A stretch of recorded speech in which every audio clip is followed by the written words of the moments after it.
Hey guys. This is Urizi. Here is the second new series on this channel after a while. This What If Naruto Have Awakens His Own Kekkei Genkai. Minato's Hirashin was just one big prank. It was actually his bloodline limit that allowed him to travel so fast. Watch what happens when Naruto unlocks it at an early age and becomes even faster, giving rise to the flash fire. Hit like and subscribe if you like this one, and also please check the author in the description. This part will cover chapters 4 to 8. Let's start.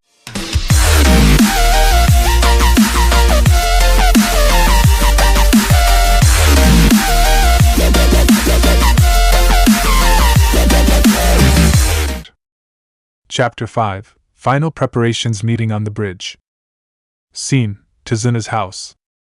Naruto and Sai were seated next to Tazuna and Tsunami as they ate their dinner, waiting for the rest of Team 7 to come in from training. Inari sat across from the two nin, glaring at them as he ate. Hearing the door open, Naruto sent a quick chakra pulse that was so small, only a sensor could sense it if they weren't right next to the blonde. Sai rose an eyebrow as Naruto went back to eating, unconcerned with whoever was coming in. Sai understood why as Kakashi walked in with a slightly exhausted Sakura and a moderately tired Sasuke following him. As the three sat down, Kakashi turned to Naruto and said, "So how did Sai do?" Naruto shrugged and said, "About as well as can be expected. He got the concept almost instantly, but as we both know, it takes more than that when it comes to walking on any kind of liquid."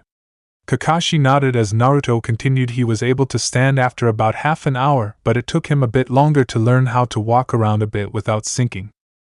He still can't do it while fighting though, so we'll have to work on that tomorrow.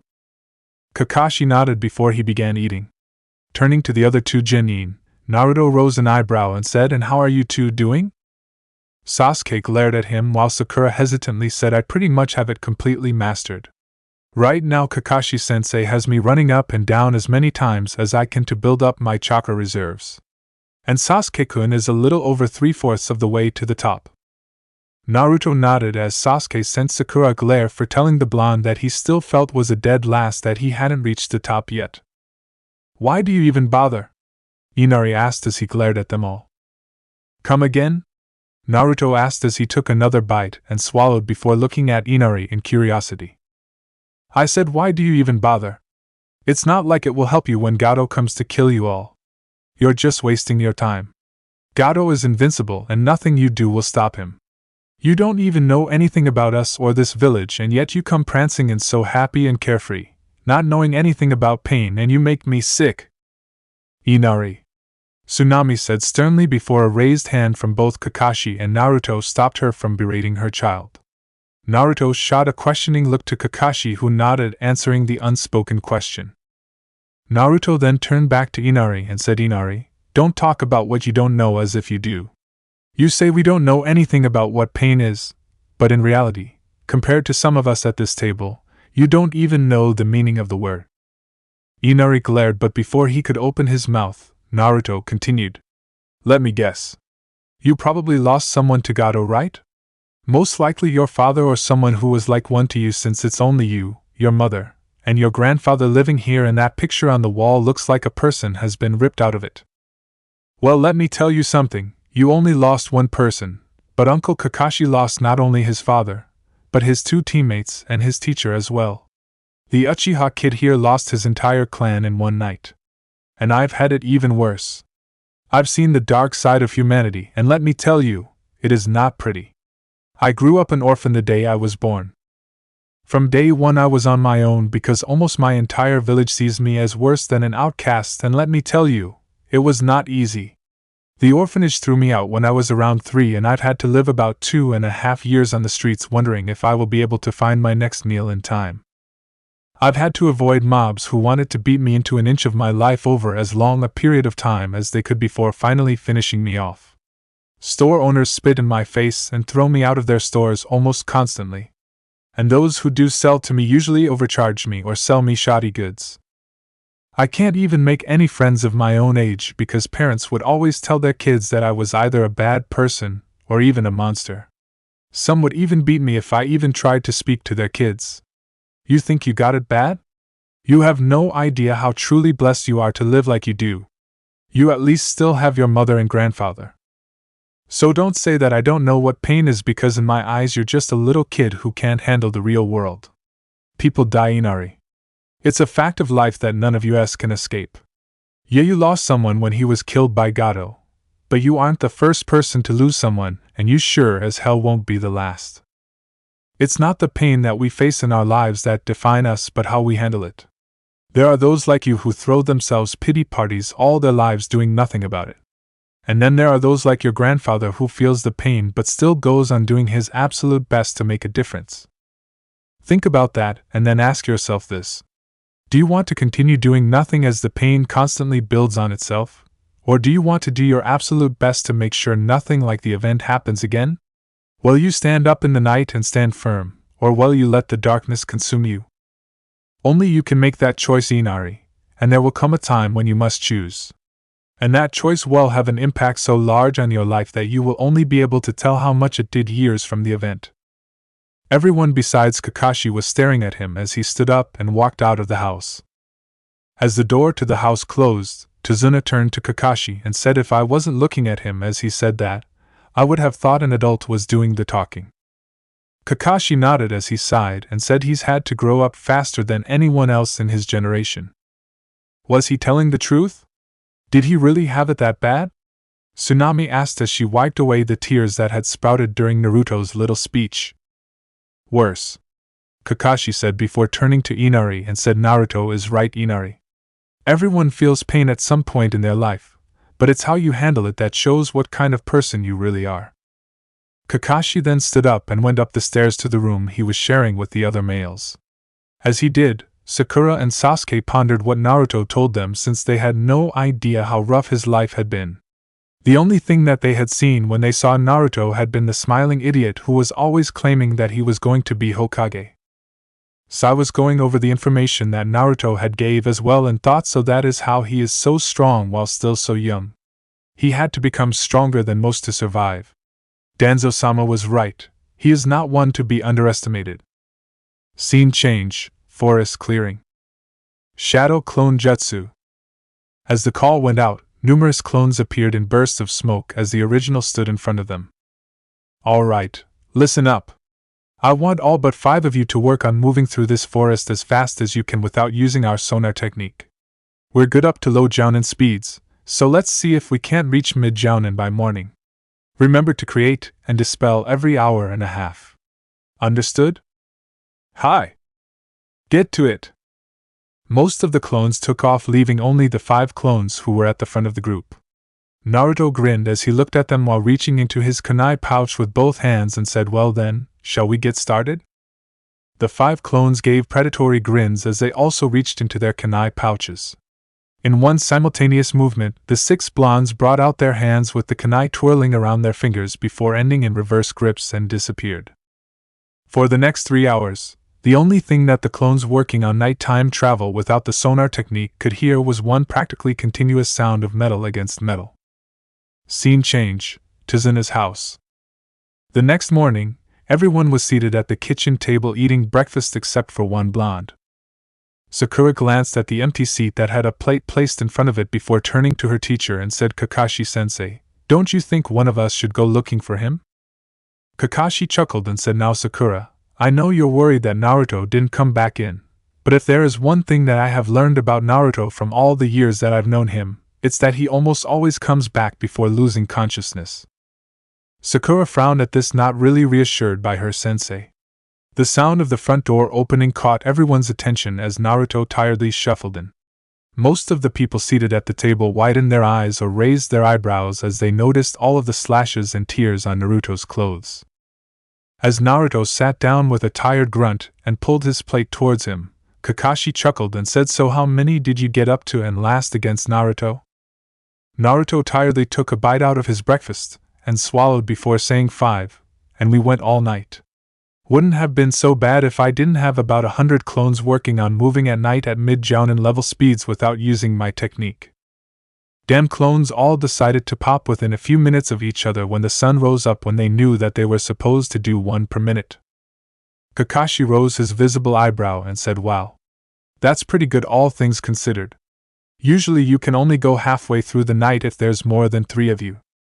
Sakura looked confused as both Sai and Sasuke gave Naruto calculating looks.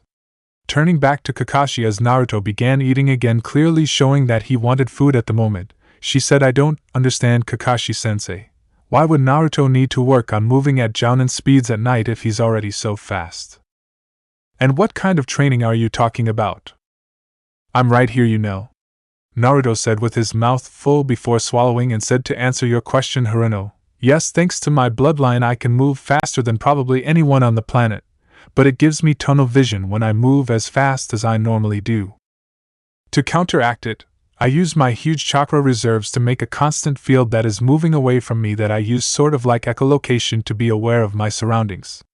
However, if I ever fight that way with a Hyuga or a Uchiha with their dojutsu active, it would effectively blind them for a while, if not permanently, since they can see chakra. So I have to work on not relying on the techniques so much when I move.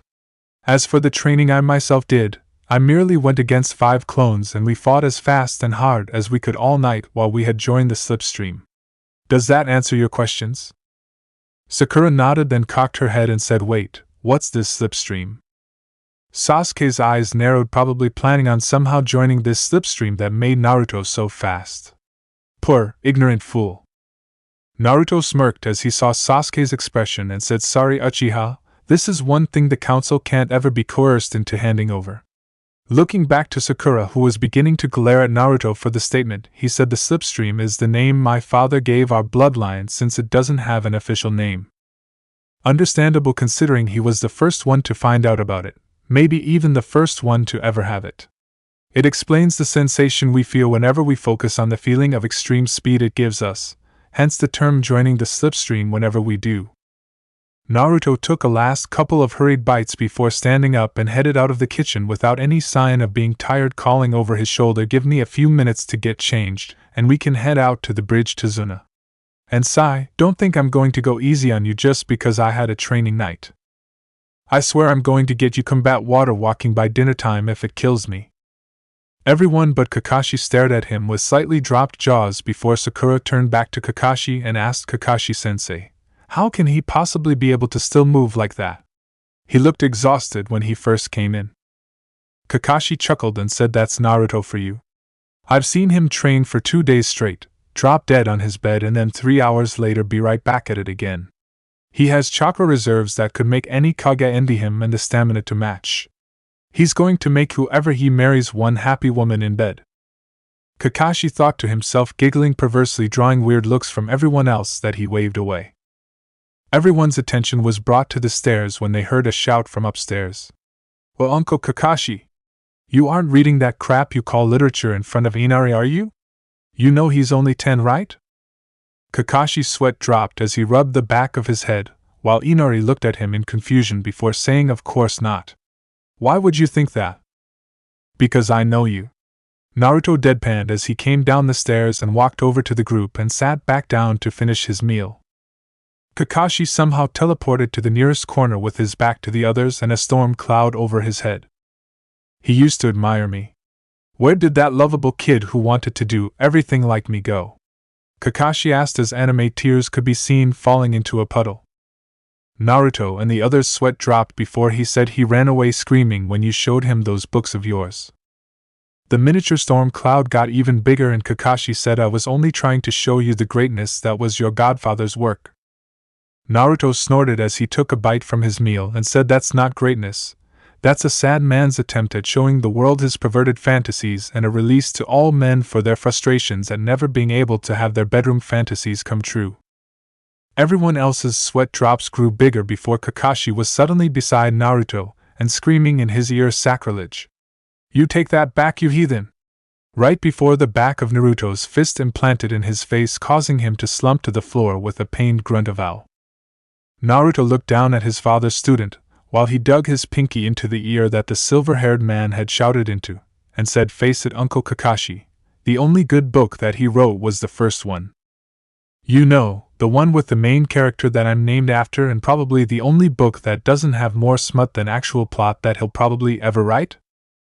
Kakashi's hand shakily rose from his face-down position as he said, "I reject your reality and substitute it with my own. Naruto snorted and said, "Whatever you say, Uncle Kakashi," before taking one last bite and stood up again to place the plate in the sink. Walking back around the table, he said, "I'll have a clone waiting for you outside Tazuna. Sai, if you're not at the bridge in 10 minutes, I'm throwing your butt into the ocean along with a few kunai attached to some exploding notes." Right after he said that, Naruto disappeared, and it was only the sound of a clone coming into existence immediately after that informed them that Naruto was telling the truth. Tazuna shook his head and said, "That kid is really something else." Taking one last sip of his coffee, he stood up and said, "Come on, kid, we better get going." Sai simply nodded and stood up as well before the two walked out of the house together, accompanied by Naruto's clone. Scene change, Tazuna's bridge. Naruto reappeared to see what was to him a rather amusing sight. Most of Naruto's clones who were on guard duty the night before were standing in a line across the entrance of the bridge with Tazuna's workers behind them watching anxiously, and a group of thugs in front of them. The supposed spokesperson and leader of the thugs looked as red in the face as a boiled lobster, while most of the clones had grins on their faces. The clone directly opposite of the leader was brushing his nails over his shirt and looking for dirt. The leader of the thug glared at the clone as he did this, and said, "Now you listen here, you brat. I don't care if the original you is here or not. Now step aside and let us through." And why would he do that when it's his job to keep people who are obviously not here to work on the bridge off of it? Naruto asked as he disappeared and then reappeared in front of his clones, surprising the man. The man and the other thugs quickly got over their shock, and he said, "Are you the original?" Naruto looked at him like he was stupid and said, "No, I'm a water clone sent to shift the shadow clone guard, you moron." The bridge workers all laughed at this, since Naruto had explained to them the differences between the clones he used and the other types of clones that ninjas often used. The thug's face reddened even more, if that was possible, and he took a step as he said, "You will let us pass right now or else." He was unable to get any further as Naruto's fist made residence in his stomach as Naruto glared up at the man as he folded over the fist before taking a quick step back and kicking the man in his jaw so hard that he went flying before crashing into the trunk of a nearby tree, causing large cracks to form from the impact. The builders gave a cheer as the thugs looked on in shock. Naruto turned his glare on to the other thugs, who instantly took a step back. Unleashing a bit of killing intent to further unnerve them, he pointed to the fallen man and said, "Get him out of here and don't come back." The men quickly nodded before one of them rushed over to their leader and dragged him away as the others broke out into a run. Sighing as he watched the men flee, Naruto dispelled the clones before making a fresh batch to help the workers. As he did, he spotted Tazuna and Sai with his clone walking down the path from his house. As Tazuna walked up and noticed the damaged tree, he said, "What happened here?" Naruto shrugged and said, "Nothing much. Just showed some thugs why you don't want to mess with the jounin." Tazuna studied the blonde for another moment before shrugging and went over to his workers, who were talking excitedly about how Naruto had handled the situation. Naruto then noticed Sai staring at him intently and said, "What?" Sai cocked his head as he gave a false smile and said, "I'm just contemplating how I don't think I would want to fight you, Naruto-san." Naruto frowned at the formality and said, "Just call me Naruto-sai. And why would you have to fight me?" Sai made a motion of his shoulders that might have been intended to be a shrug and said, "You never know," before walking down to the water and stepped onto it, trying to get the hang of moving around on the liquid surface. Naruto and the clone traded looks before simultaneously rolling their eyes and heading to their respective charges for the day. Chapter 6: Battle on the Bridge. The rest of the week passed quickly and quietly. Sai had mastered combat water walking to a point that he could spar with Naruto for about 30 minutes by the end of the week. Sakura had joined them 2 days after the day Naruto beat up the thug leader, when Kakashi judged her ready to learn the next exercise and be able to do it for more than 10 minutes at a time.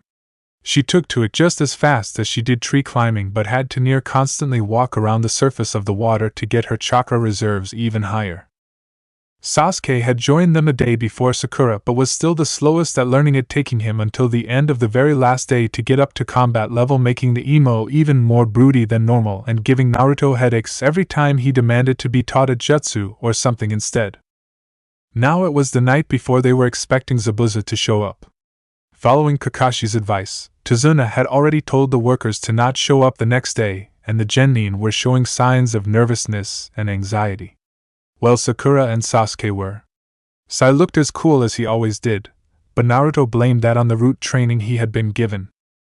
After dinner, Naruto had taken Inari outside and the two were now sitting on a dock looking out across the water. As the two stared at the reflection of the moon with their knees to their chests, Naruto glanced over at Inari and reached into his kunai pouch. Handing the throwing knife to the kid who looked at him in curiosity, he said, "Here, use this if things get rough tomorrow. I'll leave some clones that should handle anyone who gets close, but it's always better to have a backup plan. Make sure you keep that on you at all times, alright?" Inari nodded and accepted the blade, staring at it for a minute before putting the blade in his pocket. As he stared out at the water again, he said, "Thanks, Naruto."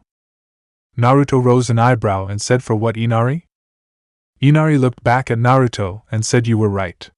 I've been nothing but a big baby ever since I lost Dad. But now I plan on changing that." Naruto smiled and ruffled the younger boy's hair and said, "I'm sure you will, Inari." Scene change. Next day, Tazuna's bridge. As the leaf Nin along with Tazuna came upon the bridge, they saw a mist that was thicker than usual clinging to it, blocking their view of the end of the bridge. Naruto had already informed Kakashi that Zabuza had been in the area, and the older Nin had ordered Naruto to dispel the clones so that way they could draw Zabuza out. "Looks like the party's about ready to start," Naruto said, earning a nod from Kakashi. Turning to his students, he said, "Don't leave Tazuna's side." Getting nods from the genin, the group began walking through the mist. Once they were halfway down the bridge, Naruto held up a hand, stopping everyone, and called out in a sing-song voice, "Oh Zabuza! Where are you? Come out wherever you are." As everyone besides Kakashi, who simply rose an eyebrow, stared at him, a dark chuckling echoed around the area before the mist died down a little, revealing two figures in the mist. "Why did you have to tell the bridge workers not to come today? I was looking forward to having some fun," said the tallest figure. Kakashi shrugged and said, "Sorry, but I think the workers preferred having all of their body parts remain connected to each other." Naruto, meanwhile, was staring at the smaller figure, who turned his head slightly so that it seemed that he was looking at him as well. Naruto pondered his options since he knew who the figure was and wasn't looking forward to fighting the guy. Coming to a decision, Naruto looked at his superior from the corner of his eye and said, "Uncle Kakashi, if I take his co-worker out of the equation, do you think you can hold Zabuza back for a short while without killing him?" Kakashi looked down at Naruto with confusion in his eye as he said, "Yes, but why would I do that?" "Because I plan on showing them that they're working for the wrong person," Naruto said as he continued staring at his newest acquaintance. "Oh, and how do you plan on doing that?" Kakashi asked with a raised eyebrow. Naruto turned his head to his fellow Jonin and said, "We both have dealt with crime lords before. So you know that Gato's going to betray them so that he doesn't have to pay so much. I'm sure Zabuza's expecting the same thing, even if only a little. I just have to show his partner and confirm that fact. Once Zabuza knows that his employer is planning on betraying him, he won't fight anymore." Kakashi considered what the blonde said. On one hand, it could actually make Zabuza drop his mission. On the other hand, the man might not believe Naruto and just continue attacking. Either way, though, Zabuza's partner would not be there to back the man up. Sighing, Kakashi nodded to Naruto, who closed his eyes and concentrated as he began opening the water gates to the dam that held back his chakra. As Zabuza felt the chakra presence in the younger Jounin rise, he growled out, "Haku, get ready." "Yes, Zabuza-sama."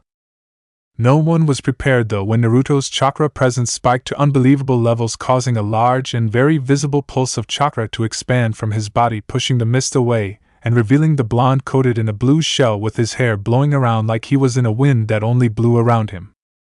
As everyone stared at him, an even larger pulse shot out from his body that headed inland. Locating a large group of chakra presences that were nowhere near the level of a ninja that wasn't located near the village, Naruto opened his eyes and said, "I think I found the bastard. There's a large group headed this way." Kakashi nodded and said, "You've got 15 minutes. If you're not back by then, I'm taking him out." Naruto nodded, showing he understood, before he took off running at low Jounin speeds toward the now visible pair of missing Nin. More specifically towards the fake hunter Nin. Said Nin stiffened in preparation before Naruto disappeared halfway to him. Less than an instant later, the masked figure vanished as well. What the? Zabuza exclaimed, trying to figure out what happened since his tool hadn't used his jutsu yet. Kakashi simply chuckled and said, "Don't worry, Naruto is simply taking him somewhere private so that we can have a rematch without interference from either side this time." Zabuza humphed at this and said, "It doesn't matter. I had planned on Haku fighting him anyway." "Well then, shall we get started?" Kakashi asked as he rose his headband, revealing his Sharingan eye. "Let's," Zabuza said as mist began building again. As the mist closed in, everyone heard Zabuza's disembodied voice saying, "This time will be much different, Kakashi." Scene change, Tizuna's house. The two clones stationed at the bridge builder's house felt the pulse shoot out from the original, and both saw two figures heading their ways with swords strapped to their waists in the range that the sonar was usually used at. Frowning, one of the clones began walking toward the forest where the two swordsmen were and said, "I'll handle this." He was stopped by the other clone grabbing his shoulder. Turning to his comrade in confusion, the first saw the second look towards the house. "Let's see how he handles this. We can step in before it gets out of hand." The first clone considered for a moment before nodding. The two clones then went around the house to wait. 10 minutes later, Inari was helping his mother in the kitchen when they heard the sound of wood being sliced apart. Both of their eyes widened when the two swordsmen stepped into the kitchen. "Those are the men who killed Dad," Inari thought as a similar thought ran through Tsunami's head. "Hey, looky here, aren't you a cute one?" one of the swordsmen who was bald said. "Hey, I didn't know the old man had a grandson." "Oh well, just one more thing I can cut up," the other one who was wearing a cap over his silver hair said, looking at Inari. Inari swallowed before he remembered what Naruto had told him that night at the table. Stepping in front of his mother, he pulled out the kunai Naruto had given to him and held it in a reverse grip like the blonde had told him, drawing raised eyebrows from the two swordsmen. "I'm not going to let you hurt my mom. You took my dad, I'm not letting you take her," Inari said with a lot more confidence than he felt. "Hey, look at this kid. He actually thinks he can stop us. Let's show him how wrong he is," the bald man said as both took a step forward and began to draw their blades. Their hands had only reached their hilts though when both felt cool metal against their throats. Inari and Tsunami's eyes widened when the two clones seemed to appear out of thin air behind the swordsmen with their kunai already out in reverse grips and in position. "Maybe he is not ready yet," the first clone started. "But he is on the right track," the second finished before looking at Inari and nodded. Inari returned the nod as he sighed in relief before the first clone said, "So you're the guys who killed Inari's father, huh? Normally we would just kill you and be done with it, but I think it would be better to let the villagers give you a trial and let them serve justice." Both swordsmen then fell unconscious due to the clones slamming the rings of their kunai against their foreheads faster than anyone could see. As the first clone began tying the two up, the second walked over to Inari and ruffled the kid's hair as he said, "Good job, Inari." "Thanks, Naruto," Inari said before looking down, and said, "But I was so scared, I really thought they were going to kill me before you appeared." The clone smiled and said, "It's alright to be scared, Inari. All humans are at one time or another. But like pain, it's what you do when you experience it that makes a difference. Bravery isn't the absence of fear. It is when you overcome it. And today you took your first step in doing so. Now come on, we have to get these two to the proper authorities, and we don't want to leave you or your mom alone." Inari nodded as the first clone picked up the swordsman in fireman lifts and followed the others as they led the way to the village. Scene change, Gato's dock 30 seconds after second pulse. Haku suddenly reappeared stumbling in front of a dock that held a large boat that belonged to Gato. He shook his head from the disorienting effects of being grabbed and then rushed to another place so far away in almost as little time as the blink of an eye before the boy noticed where he was. Looking around at the dock, he thought, "What am I doing here? Better yet, where's Naruto?" He was brought out of his thoughts when he heard the sound of a lot of people moving on the path through the forest, making no attempt whatsoever to hide their passing. Turning around to look, he saw a bunch of people walking down the path with Gato at its head. The man sneered and said, "What are you doing here, brat? I would have thought you would have been with that was Zabuza. Oh well, this just makes things easier. Might as well start with him, boys." The crowd gave a cheer as they started advancing. Haku frowned behind his mask and said, "What is the meaning of this?" Gato laughed and said, "Isn't it obvious? I never planned on paying your baby of a master. It's much cheaper to hire these thugs to take you out once the job is done. Still, like I said, since you're here, we might as well get started. Consider this payback for breaking my arm, you brat." Haku stiffened and was about to reach for his Saban needles when he heard a disembodied voice say, "Yeah, I don't think so," causing everyone to stiffen. A second later, all of the thugs suddenly all fell to the ground as if some grand puppet master had got tired of using all of them. Gato's eyes widened as he saw that each thug had a hole in the back of their head with blood slowly seeping out. Haku himself was sweating nervously behind his mask as he thought that could have been me and Zabuza-sama. Naruto suddenly appeared in front of the midget, scaring him even further as he grinned before leaning in and said, "Boo," in a dark voice. "Ah!" Gato yelled out in fear as he fell on his butt and did his best to get as far away from the blonde by crawling backwards with one of his arms in a cast. Naruto smirked at this and said, "You've been a bad boy, Gato. Driving people to the brink of their existence just to satisfy your own greed. It's time for you to be judged." "No, please. I'll give you whatever you want. Money, women, land, whatever you want," Gato said in fear as he continued to crawl away from the blonde who had begun taking small steps toward the crime lord while Haku merely stood watching.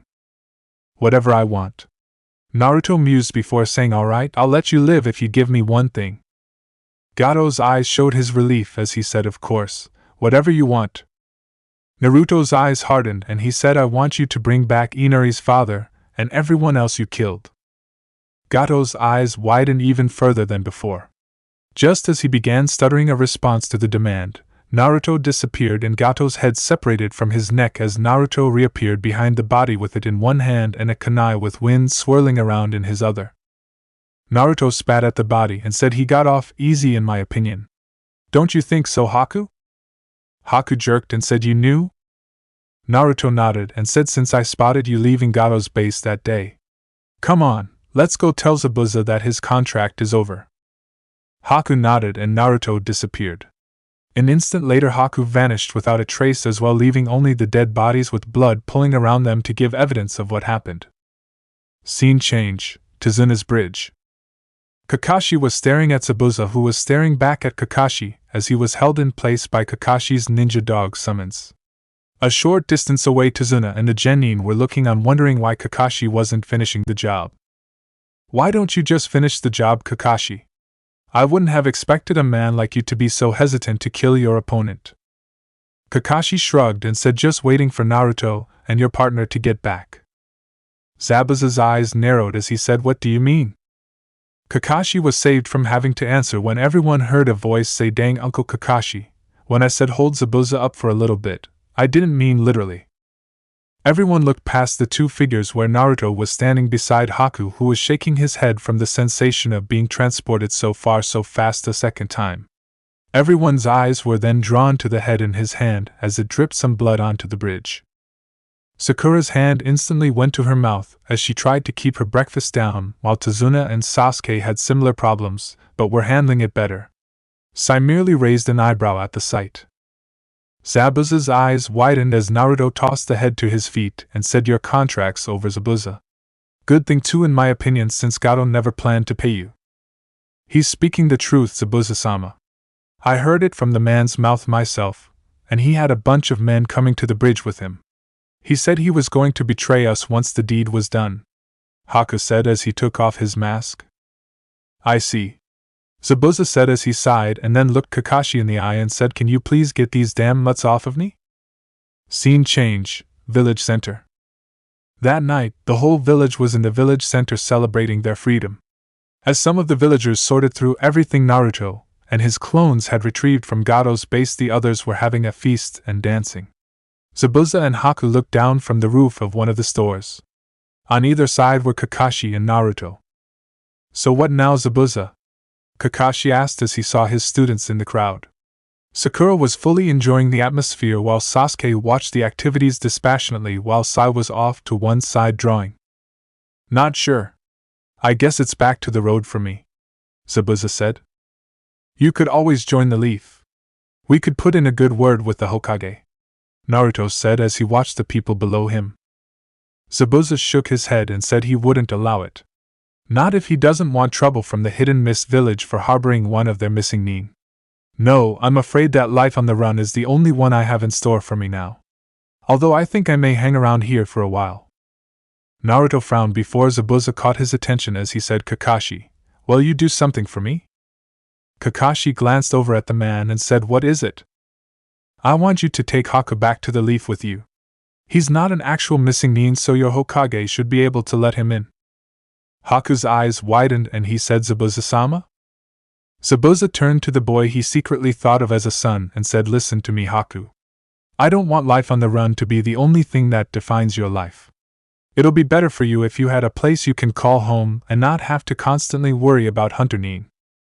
But Haku started before Zabuza held up a hand and said, but nothing, kid. You've served me well. But now it's time for you to find your own dream. Haku began to tear up before Naruto put a hand on his shoulder, causing him to look at him as he said, I'll make sure he's taken care of. Zabuza nodded and said, thanks, brat. Scene change, 3 days later. It didn't take long for the bridge to be completed now that all of the villagers could help without needing to fear for them and their families' safety. Once it was time for the Leaf Nin and Haku to head home. As the small group stood at the foot of the bridge with the village in front of them, Tazuna stepped forward and said, thank you for everything you've done for us. It was our pleasure, Kakashi said as he shook the hand the bridge builder offered him. Zabuza then stepped forward and placed his hand on Haku's shoulder and said, grow strong, Haku. Haku nodded and said, I will, Zabuza-sama. Naruto noticed Inari crying and stepped over to the boy and ruffled his hair. I promised myself I wouldn't cry ever again, Inari said as he looked down. Naruto smiled and said, it's alright to cry, Inari. Crying when someone says goodbye is just a way to show the bond you have with that person. Take good care of everybody, alright? Inari nodded and Naruto rejoined his group as the rest said their goodbyes before turning around and began walking across the bridge. One of the villagers looked thoughtful and said, by the way, what are we going to call the bridge? Tazuna rubbed his chin in thought and said, how about the Bridge of New Beginnings? Sounds good to me, Inari said, drawing agreement from the others. Chapter 7, Getting a Partner. Forest treetops en route to the Hidden Leaf Village. Naruto shot through the trees beside Kakashi with Team 7 behind them. On Naruto's other side, Haku looked like he was on autopilot as he silently jumped from branch to branch. As the air whistled from the shinobi's passage, Naruto considered how he was going to watch over Haku when he joined the Leaf ranks like he promised Zabuza. The old man he wouldn't have a problem with. It was the council that Naruto was worried about. Knowing the civilian side and some of the shinobi members, they would most likely try to force Haku to form his own clan, and there was no way Naruto was going to let them push Haku around just so that they could get a bunch of ice-wielding shinobi in the future. He'd rather tell the entire Hidden Stone village about his heritage than let a friend of his be manipulated like that.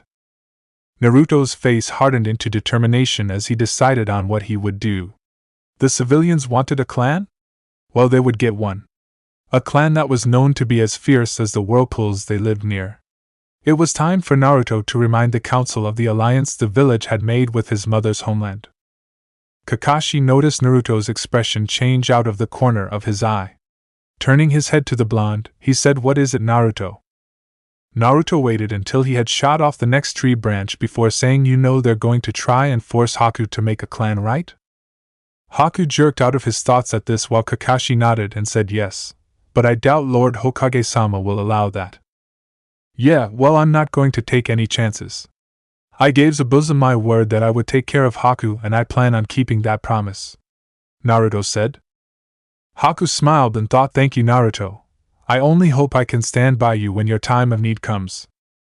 Kakashi frowned and said, what are you planning, Naruto? Naruto's eyes gained a mischievous look as he grinned like the fox demon he contained as he said, if the council tries anything, they will experience firsthand what made my clan so formidable. Sasuke and Sakura perked up in interest when they heard that Naruto actually came from a clan. Naruto actually has a clan? But I thought he was an orphan, Sakura thought. The dead last has a clan? No matter, it couldn't have been much of a clan if I've never heard of it. Sasuke thought with a frown. Kakashi frowned and said, be careful, Naruto. The council can make things incredibly difficult for you if you anger them. Naruto scoffed and said, like they haven't already tried to make my life a living hell as often as possible? Let them try. I'll send them on such a loop they'll be trying to make sense of things for a week afterwards, and I'm not talking about using my bloodline either. You reveal your status and they might force you into the CRA. Kakashi warned. Naruto snorted and said, let them try. Everyone seems to forget that little law is completely voluntary. Not even the Hokage could force someone into it even if he wanted to.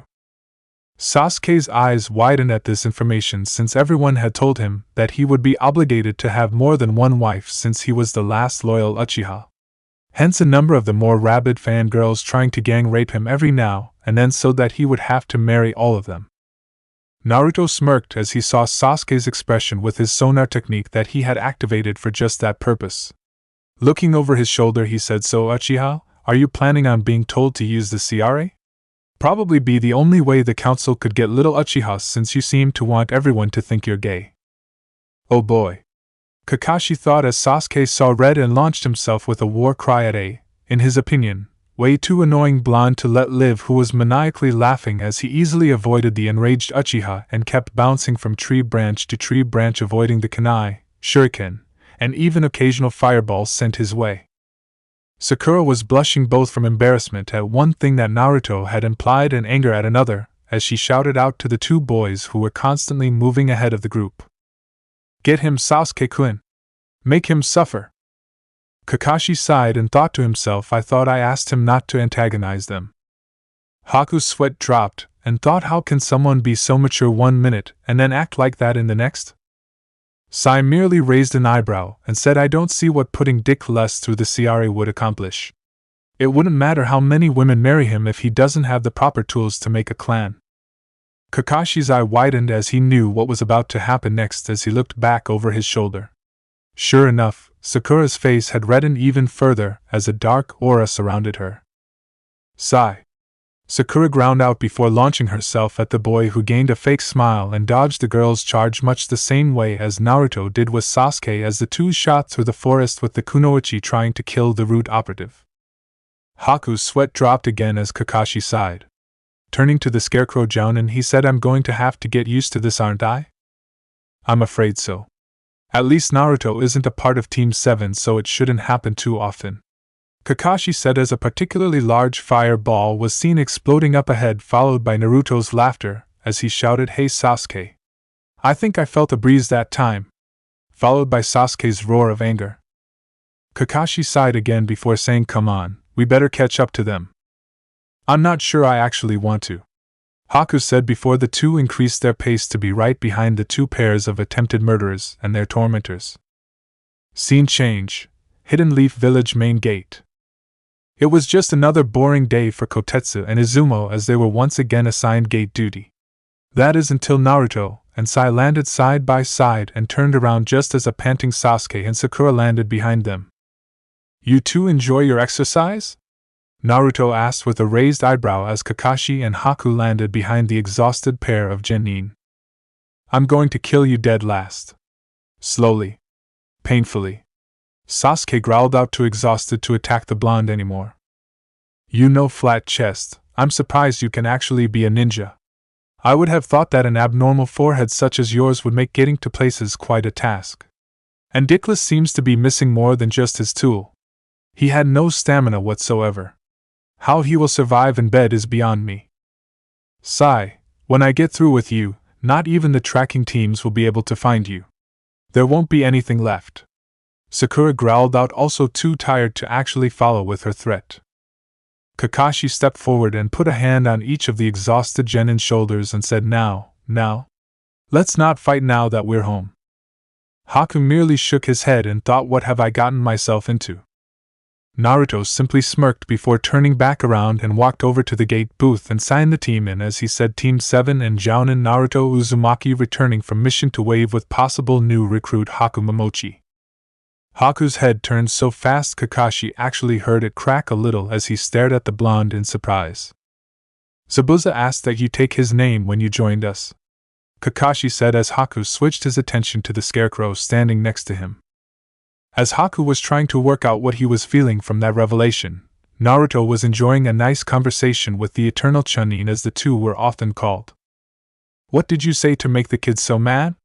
Kotetsu asked as he glanced at the still panting Uchiha who was currently trying to burn a hole into Naruto's back with his glare. Naruto smirked and said not much really. Just said that the council forcing him to take part in the Ciare was the only way they would get more Uchihas, since he seems determined to make everyone think he was gay. The two guardsmen chuckled and Izumo said, and their other teammate? Naruto shrugged and said, well, I was already ahead of them when he got Haruno mad as well, but I think it was along the lines that no amount of women could make Uchiha's clan come back since he doesn't have the necessary tools. Then he just started insulting the both of them when the two caught up. The two chuckled again as they shook their heads and Izumo said, yep, that sounds like something Sai would say, alright. Naruto chuckled as well and said, yeah, I get the feeling that he doesn't really respect those two. That's putting it lightly. Sai seems to feel that if he doesn't insult those two at least 5 times a day each, then he has failed some personal mission of his, Kakashi said as he and Haku joined the three. Naruto smirked and said, sounds like a guy I wouldn't mind working with every now and then. Kakashi rose an eyebrow and said, even if he started insulting you? Naruto's smirk turned into a good-natured smile, and he said, Uncle Kakashi, in my line of work, you have to learn how to honorably take as much as you give, and I've given a lot. Kakashi and the two Chunin chuckled and Izumo said, that's certainly true. I still remember that one time you gave all of the Nara's deer red glowing noses and placed blow-up Santa Clauses all over their clan grounds 3 years ago. Haku stared at Naruto as the blonde chuckled and said, yeah, that was fun. Well, we better get going. I'm sure the old man knows we're back already and probably wants our report as soon as possible. Kakashi nodded and turned back to his genin, where Sai was taking advantage of the other two's exhausted states by being more insulting than usual. Okay, you three? Naruto and I are going to go report to the Hokage, so you three have the rest of the day off. You guys also have the next few days off since you completed a C-rank mission. Be at our training ground in 3 days for more missions. As Sakura and Sasuke mumbled out their replies and Sai nodded, Naruto grabbed his two companions and disappeared. Scene change, Hokage's office. Sarutobi looked up from the scroll he was reading at his desk as he sensed Naruto's chakra in the room the instant he appeared in his office with Haku and Kakashi shaking their heads trying to shake loose the cobwebs. Ugh, I hate it when you do that, Kakashi said as he gathered his bearings. Agreed, Haku said. Sarutobi rose an eyebrow and said, nice to have you back, you two. Now, as much as I'm interested in who this young man is, SOP demands that I hear out your report first, so could you please tell me how your mission went? The two Jounin nodded and Kakashi began giving their report with Naruto interjecting here and there where he was more involved. Once the report was finished, Sarutobi sighed and placed his arms on his desk and leaned forward to study Haku, who did his best not to fidget as he became nervous from the man's stare. So Zabuza asked you to bring his apprentice into our ranks? The two nodded and Sarutobi sighed again, and said if this was almost anyone else we were talking about I wouldn't have a problem with it, but considering that man's history. Naruto stepped forward as the old man trailed off and said, Hokage-sama, what is the one thing that you said was my greatest strength? Sarutobi could tell how serious Naruto was about this, seeing as he had used his formal title, and as he focused on the blonde decided to be straight to the point as well and said, your ability to judge people. He sighed again before continuing, very well Naruto, I'll accept Haku into our ranks, but you will be held responsible for him. Am I understood? Naruto nodded and said, crystal, sir. Sarutobi nodded as well and focused back on Haku and said, now then Haku, if you're going to be joining the ranks of my ninja, I need to know just what exactly you can do. Haku nodded and said, I have a bloodline that allows me to naturally mix wind and water natured chakra into ice natured chakra. I know various D to be ranked water jutsu, although I primarily use ice jutsu. My strongest jutsu is one that surrounds my opponents with a dome of ice mirrors that I can travel through at speeds that are the faster than most high-level jounin. I am highly accurate with Saban needle and have a vast knowledge of medical first aid and how to use herbs effectively in making medicine. I see. Well, it's nice knowing that I'll have another shinobi who can help out in the field if his comrades are injured, but you having a bloodline may prove to be a bit of a problem in the near future, Sarutobi said as he felt a headache coming. You mean the council most likely trying to make me form a clan? Haku said. Sarutobi nodded, knowing that Naruto was most likely the one to let the boy know. Before he could say anything, said Hokage-sama, as clan heir of the Uzumaki clan, I am recommending Haku Momochi to be placed under clan guardianship. Sarutobi's eyes snapped over to the blonde in surprise as he said, Naruto, we've discussed what announcing your status would cause. Naruto nodded and said, I know that it will only give me more grief from the council, old man.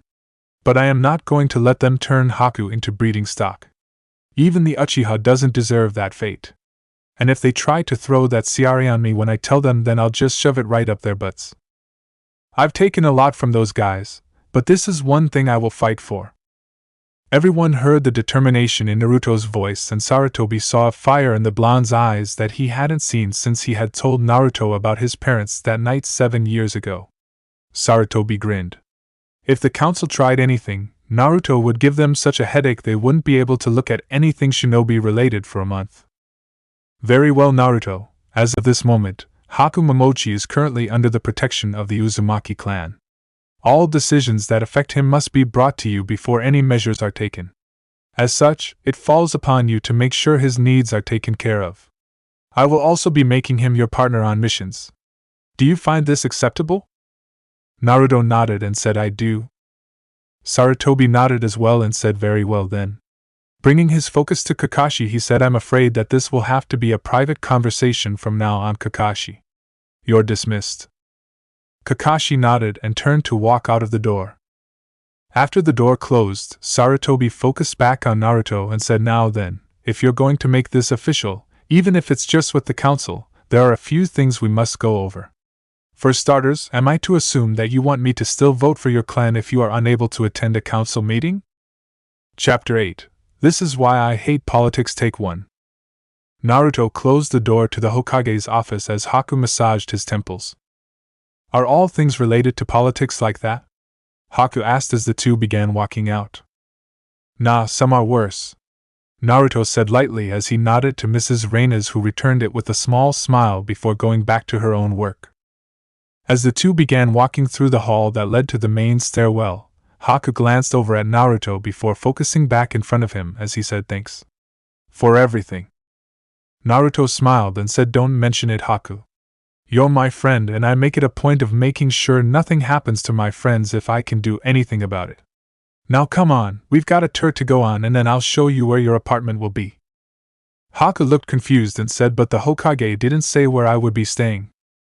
Naruto grinned and said, because he didn't have to. And I quote, it falls upon you to make sure his needs are taken care of. That includes where you'll be living. Luckily, the apartment that's next door to mine is empty. I'm sure Mr. Adragas won't mind you moving in. He and the rest of my neighbors are fairly agreeable people. Haku nodded and said, I'm glad. Some of the peoples of Buzasama and I had to room with over the years weren't the best of neighbors at times. Naruto chuckled and said, I bet. But I'm pretty certain that as long as you aren't shaking the building with any loud music, these neighbors will be a lot more friendly with you. Haku smiled and said, I'm sure they will be too. So where are we going first? Naruto smiled and said, well, I don't know about you, but I'm hungry, so I was thinking of showing you my favorite restaurant first. Haku nodded and said, sounds good. Scene change, the next day. Naruto hated being right, especially when it came to the council. Right now, he was standing in front of them with Haku standing by his side ready to give the council hell as they glared at him, while he smirked at what he had planned. It was too bad. Naruto was looking forward to the day's activities that he had planned. Flashback.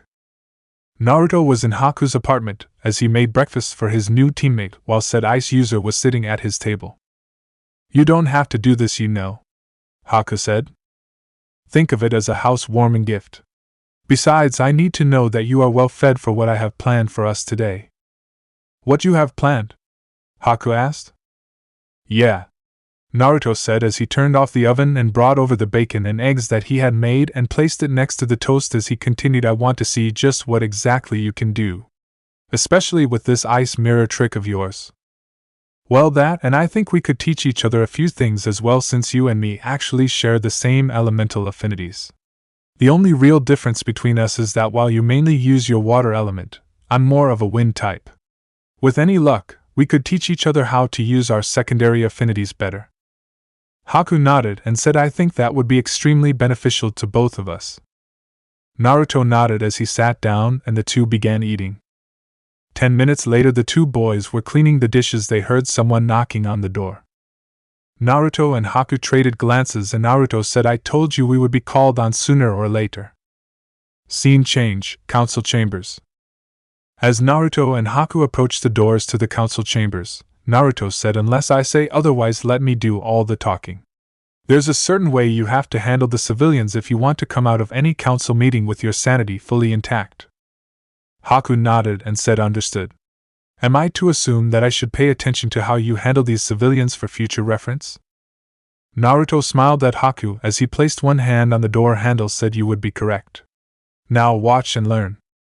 And with that, Naruto swung open the door, causing it to bang against the wall as he strode in with a confident air and said, all right people, let's get this meeting between clowns and those who actually do something meaningful with their lives over with. Haku stared at Naruto as he joined the smirking blonde who was standing next to the Hokage, who along with the other shinobi in the room were either smirking at Naruto's statement, or at least showed amusement in their eyes. The civilians on the other hand were glaring holes at Naruto, but who cares about them anyway? Well then, now that everyone is here, we can get this meeting underway. For those that don't know, we were discussing the possibilities of Haku Momochi being eligible for the CRA. Sarutobi said as he mentally chuckled at the civilians who were still glaring at one of his favorite jounin. Now hold on. One of the civilians said as he stood up and pointed an accusing finger at the blonde. What is the Daimon brat doing here? This doesn't concern him at all. Oh, but it does, Naruto said. You see, as clan heir of the Uzumaki clan, I have brought Haku under clan protection. Therefore, any decisions that affect him must be brought to my attention before anything can be finalized. What? The shinobi in the room all dug their pinkies in at least one of their ears as all of the civilians shouted out at once. What idiocy are you talking about, you brat? You don't have a clan? One particularly nasty civilian asked. Naruto snorted and said, so am I to assume that the spiral on not only this village's Chunin and Jounin vests but also in our very own village symbol is the mark of some other clan that this village has an alliance with other than the Uzumakis from the hidden whirlpool village that my mother was a part of? Or have you guys forgotten that it was the Uzumakis, including me, that have kept the Kyuubi from wiping this village off the face of the earth for 3 generations? Or could it be that you have forgotten what the Uzumaki clan status was in this village? Need I remind you that my great-grandaunt, Mito Uzumaki, was the wife of the first Hokage? I know Naruto is somehow related to her, but I don't know the actual lineage. Haku's eyes widened as the implications of what Naruto just said settled in her mind. Meanwhile, the civilians and even some of the shinobi's eyes had also widened and most of them were stuttering. Naruto decided to build on his momentum and said, you people seem to forget that I was chosen to be the prison of the Kyuubi for a reason. We Uzumakis are the only ones who can without a doubt fully contain and control a biju once it is sealed inside of us. And yet you constantly mix me up with the damn fox and do your best to make my life a living hell. Well, I draw the line when you mess with people that are my friends and under my protection. You want a clan? Well, you got one now. As of this moment, I declare the Uzumaki clan to be properly secured and am reclaiming my council seat. The civilians erupted into shouting as the shinobi side all leaned back in their chairs and shook their heads. Most of them had known something would cause Naruto to snap for a while now. After all, a person can only take so much, and the Uzumakis were known for being fierce warriors. Add the fact that they were just as fiercely loyal to those they called friends, and you had someone who was going to most likely make the civilians' lives hell from this period on.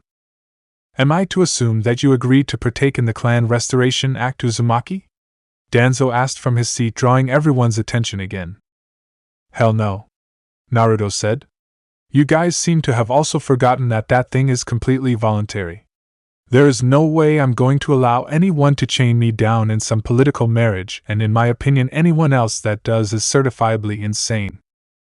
I refuse to let myself or anyone else that I care about to become some glorified breeding stock for someone who just wants to increase their standing. Now if you'll excuse me, I have more important things to do than waste my time dealing with you, so can we please go? Before the civilians could sputter out a response, Sarutobi said, meeting adjourned. Thank you, Naruto said as he nodded to the old man before he and Haku disappeared. Scene change, Hokage Monument. Naruto and Haku reappeared in the blonde's training ground. Shaking his head, Naruto said, "This is why I hate politics. Everyone is scrabbling to get the bigger bone and get such big heads that it's a wonder their backs don't snap from the weight." "That was very interesting how you handled that situation, Naruto-sama," Haku said as he once again tried to get over the effects of being transported so far and fast under someone else's power. "Yeah, well, hopefully we won't have to deal with them again for a few more days. And what have I told you about being so formal with me? Just Naruto is fine," Naruto said as he began walking further into the training ground. As Haku fell into step with his partner, he asked, "Was it true what you said back there? Do you really contain the Kyuubi and are related to the first Hokage's wife?" "Yep," Naruto said. "Now come on, I want to see how fast you can actually go in that mirror house jutsu of yours." Author notes: just a little something showing Naruto how he handled the council when it came to Haku that should have been part of the last chapter. Not short enough to be an omake, but too long to put with the next chapter where Naruto and Haku join Team 8 for a quick mission before the prelims. That's it for part 2. Thank you for watching and see you in the next one.